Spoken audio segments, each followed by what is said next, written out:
Everybody calls Fire Emblem chess or whips, but that ain't true at all. If Fire Emblem was chess, every priest will have a different color wig and a stereotypical personality. You can win any match with a well-trained pawn, and any of your pieces die, you reset the whole match. Wait, what was my point again? Oh yeah, Fire Emblem is chess for whips, but Engage is a fun game. We start picking between melons and pickle, for no good reason besides having more units in the mobile game. The game introduced us to the new gimmick of the series, Mirage without benefits. It consists in merging with a past hero and becoming a boss unit for 3 turns, 4 if you already licked their feet. There are 12 playable emblems plus a secret one, so 13 in total. There is also the bone rings, but these are shittier than the emblems because they do not talk and cost premium currency. The weapon triangle is back alongside a new weapon lollipop, but knuckles are such a dog shit weapon that it must well don't exist. Weapon advantage no longer gives you bonus stats or damage, but instead it strips the opponent out of their weapon. There are 7 weapon types, each one with different strengths and weaknesses, except for those with no weaknesses at all.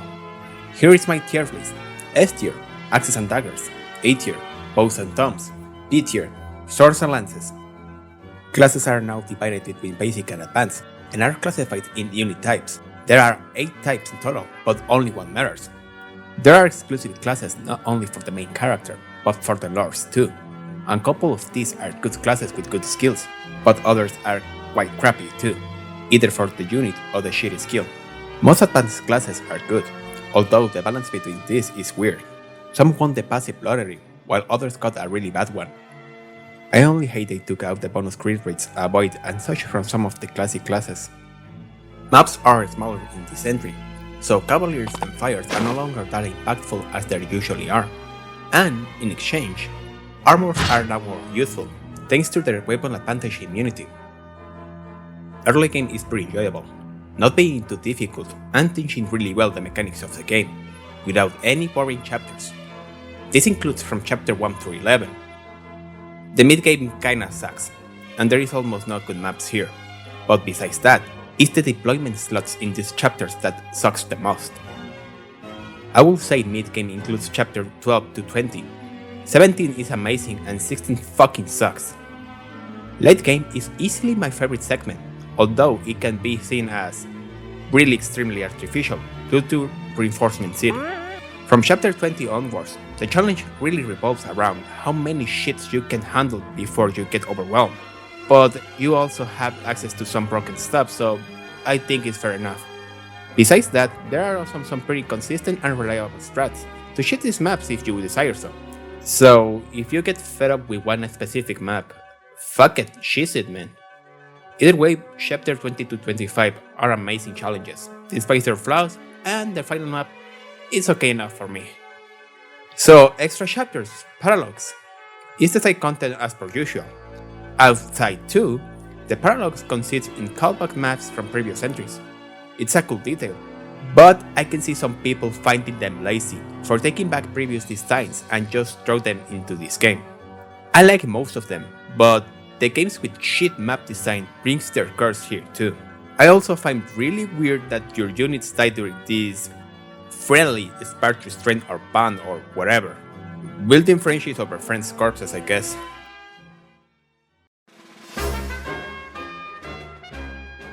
The new base is a direct upgrade of the monastery, 10 times smaller and way easier to navigate than Sirius.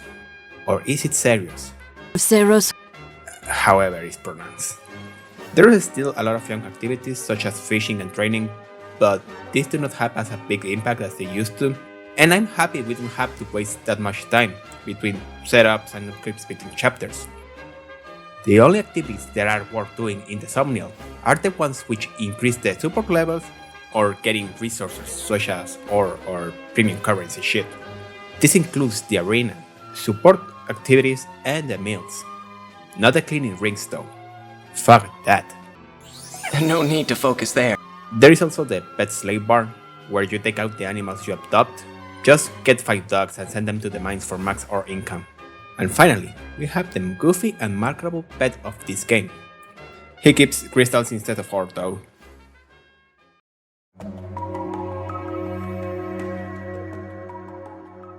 The story is shit, but it doesn't matter. It is just a go-go adventures on the friendship train, with some bad foreshadowing and really crappy characters. But let's be honest here. What do you really expect when the story is about calling previous characters from other worlds? It is just fan service at this point. It's a hard premise to write something good about it. But that's okay, since this story never takes itself seriously. It is just a convenient story to gather all the main characters from the series and write a fanfic with it. I do not like the emblems as characters. They feel forced into the story. It is well paced though. It doesn't feel too rushed or too slow, so at least we have that. It is a shame we don't have a good narrative, but at least I can see some good jokes coming out of this. But what about the support conversations? They also suck. I can't really remember many of them. They're as forgettable as they come, but that is also because the characters themselves are so one-dimensional. Most of them just fit one stereotype and nothing else. There are some exceptions, but yet these do not really go beyond besides the specific characteristic. I would lie if I say I didn't enjoy some of them. A lot of the plot points or supports are so goofy that I cannot help it to have a good laugh at it. The only thing that this game lacked is bad voice acting. Now, hear me out. I feel it will have made a way better experience with this awful script. But we got some really good voice acting and it's a shame really. This is one of the few exceptions I would love bad voice acting. I'm pretty sure a lot of these characters will be remembered for how they look and not who they are. Speaking of which,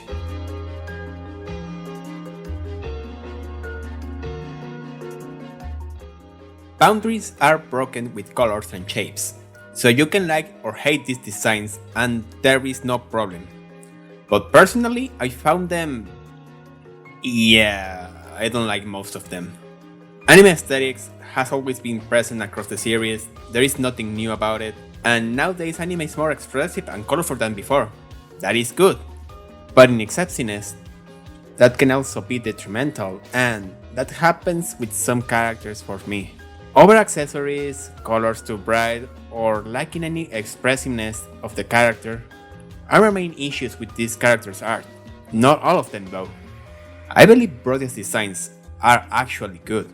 I like them, but it didn't leave an impact. Nothing that would make me remember them. I just think most of these characters do not communicate anything from their looks. They're just one-on-one designs.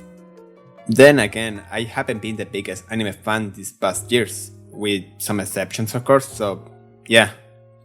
But at any case, I can see people liking them, I can see people hating them. Suit yourself, I don't believe there is wrong answers here. That being said, I believe combat animations have never looked this good in the series when it comes to 3D at least. Part of me still prefers the GBA sprite ones, but god damn, I really like how these 3D models look, and these animations are something else. I get the feelings this will age well. Go and watch a compilation of Critical Strikes and see for yourself the amazing job done here. It's amazing, not a single track feels off. The new original tracks are so good on their own, and some of are pretty catchy as well. My favorite ones being Soul's Theme and Determined Journey. Some mashups were composed from previous entries, and those also bang really hard. Fire Emblem has always had some pretty decent to good soundtracks, so there is no surprise that Engage was able to deliver some bangers. I love Fate's theme, I love Genealogies, but Three Houses and Path of Radiance are not far behind. All the 12 tracks are so fucking good really. It's about preference at this point.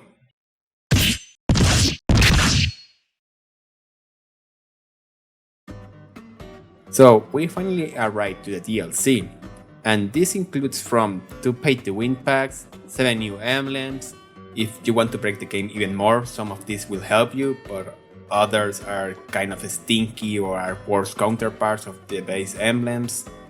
You also have to complete their maps in the DLC world map, and again, they're kind of boring or not that special. Let's be honest, in the end you only want the emblem. And finally, the really juicy one, The Xenologue. Again, the story is shit, but the maps are actually fun. But it had some problems that keep it from being actually amazing. The biggest problem with this part is the implementation and makes separate progress between main campaign and DLC one. If you only want the new units, just set it up to normal and rush it. Otherwise, leave it as an endgame challenge. Personally, I don't think the DLC is worth. Wait for a sale or something, but I believe you still get a pretty good experience without it. Engage lives up to the Fire Emblem name. It really is a fun game, with an amazing soundtrack that I keep coming back. But after 4 full runs and 1 Iron Man attempt, I feel tired of this game. It is a shame there is no New Game Plus. It wouldn't benefit like Three Houses, but it would be a welcome feature. It is said we got such a baffling narrative and characters, but I don't believe it was ever the prioritization, and it is pretty obvious when you realize how many unanswered questions go by or how rushed some of these villains' motivations are. But that's okay. Thanks to the weird ass cutscenes, I can do something like this.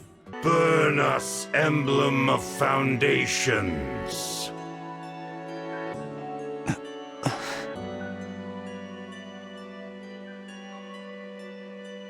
Oh, this light.